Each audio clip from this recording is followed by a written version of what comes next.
ঈদের ছুটিতে ডিপো থেকে তেল সরবরাহ বন্ধ থাকায় পেট্রোল পাম্পগুলোতে তেল পাচ্ছেন না গ্রাহকরা। অনেকেই বন্ধ রেখেছেন ফিলিং স্টেশন। খোলা রাখা পাম্পগুলোতে দেখা দিয়েছে যানবাহনের দীর্ঘ লাইন। পাম্প মালিকরা বলছেন, ঈদের ছুটির কারণে ডিপোগুলো বন্ধ থাকায় তেল সরবরাহে সাময়িক সংকট তৈরি হয়েছে। এতে ভোগান্তিতে পড়েছেন বিভিন্ন যানবাহনের চালকরা। বিস্তারিত সহকর্মীদের পাঠানো তথ্য ছবিতে।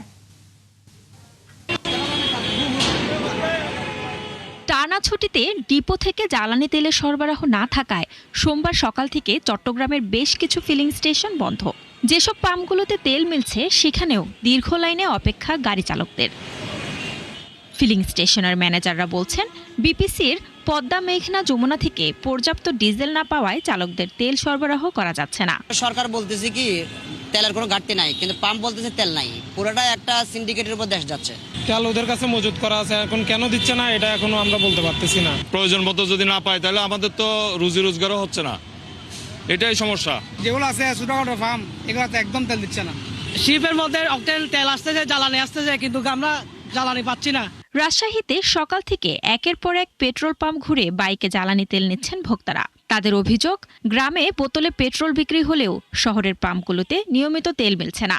বেশিরভাগ পাম্প বন্ধ রাখা হয়েছে। তেল যদি না থাকে তাহলে আমরা কাজ করবো কি করে, বা জনগণের সেবায় কিভাবে দেবো? আমার তো ওই তেল নিতে গিয়ে আমার তেল শেষ হয়ে যাচ্ছে। 200 টাকা 250 টাকা চাচ্ছে, দেন তখন পরে দেখা যাচ্ছে সাইড থেকে কোথাও দিয়ে দিচ্ছে। ধামরায়ে ঈদের দিন রাত থেকে উপজেলার 6টি ফিলিং স্টেশন তেল, ডিজেল, অকটেল, পেট্রোল শূন্য হয়ে পড়ে। পাম্প কর্তৃপক্ষের অভিযোগ, ঈদের আগের দিন থেকে ডিপো থেকে তেল না পাওয়ায় তাদের ফিলিং স্টেশনগুলোতে তেল সংকট তৈরি হয়েছে। পাম্পে নিয়ে আসছি তেল ভরার জন্য, আইসা দেখি অনেক সিরিয়াল, সবাই বসে রয়েছে কিন্তু তেল নাই। তো পাম্পে সব পাম্পেই ঘুরছি ধামরাই, কোনো পাম্পে তেল নাই, তো এখন বাইক বন্ধ করে পাম্পেই বসে রয়েছি। পেট্রোল পাম্পগুলো থেকে তেল না পাওয়ায় ভোগান্তিতে খাগড়াছড়ি সাজেকের পর্যটকরা। পর্যাপ্ত অকটেন বা পেট্রোল না পেয়ে সাজেক যাওয়ার পরিকল্পনা বাতিল করতে বাধ্য হচ্ছেন অনেকে। পর্যটকরা জানান, জেলার একাধিক ফিলিং স্টেশনে খোঁজ নিয়েও তারা তেল পাননি। বাসায় থেকে আসছি তেল নিয়ে, কিন্তু এখানে চট্টগ্রাম থেকে খাগড়াছড়ি, মানিকছড়ি এমন জায়গা নাই যে আমরা খুঁজি নাই, কোনো জায়গায় তেল পাচ্ছি না। তবুও তেল এক জায়গায় পাওয়া গেছে, এখানে প্রায় 200 জনের উপরে সিরিয়াল ধরে তেল নিতে হচ্ছে। একই চিত্র রাজবাড়ীর পাম্পগুলোতেও। কয়েকটি পাম্পে সীমিত পরিমাণে তেল মিলছে, কয়েকটি স্টেশনে তেল নেই বলে টানানো হয়েছে সাইনবোর্ড।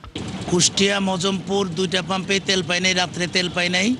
তারপরে চোরহাঁস তেল পাই নাই, মন্ডল পাম্পে তেল পাই নাই, খোকসা তেল পাই নাই। এখন যদি এই অবস্থা হয় তাহলে আমরা গন্তব্যে পৌঁছাবো কিভাবে? তেল পাচ্ছি না, 3টে পাম্প ঘুরলাম, একটা তো তেল নেই।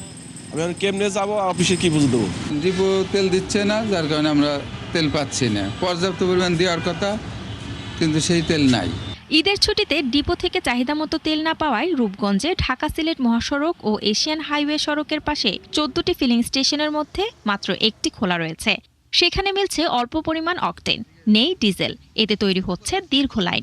বেশিরভাগই বন্ধ, আর 2-1টা খোলা ছিল, কিন্তু তেল পাওয়া যায় না।